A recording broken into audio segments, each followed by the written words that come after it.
যুক্তরাষ্ট্রের ফ্লোরিডায় স্থানীয় সময় ৮ ফেব্রুয়ারি দুপুর থেকে রাত পর্যন্ত একতারা বসন্ত উৎসব অনুষ্ঠানে এই প্রথম বাংলাদেশি নায়ক হিসেবে পারফর্ম করেছেন জায়েদ খান, যেখানে দেখা গেছে জায়েদ খানের সাথে নাচ করেছেন আমেরিকান সুন্দরী রমণীরা।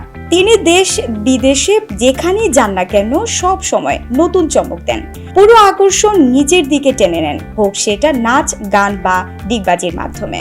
জায়েদ খান ফ্লোরিডা থেকে জানান, বিড়ি খাইলে হয় ক্যান্সার, অন্তর্জালা ও আমার বন্ধু গো, হৃদয়ে আমার বাংলাদেশ, এই বাংলা গানগুলোতে নাচিয়েছেন আমেরিকান একঝাঁক সুন্দরী রমণীদের। তিনি কালের কণ্ঠের এক সাক্ষাৎকারে জানান, ফ্লোরিডায় একতারা বসন্ত উৎসব অনুষ্ঠানে তিনি একাই নয়, বরং তার সাথে বাংলা গানে নেচেছে আমেরিকান মেয়েরাও। তাছাড়া একতারা বসন্ত উৎসবের 10 বছর পূর্তি উপলক্ষে আয়োজিত এই অনুষ্ঠানে জায়েদ খান ছাড়াও পারফর্ম করেছেন আলিফ আলাউদ্দিন, পারভেজ, ঋতুপর্ণা ব্যানার্জি, ডিজে রাহাত প্রমুখ।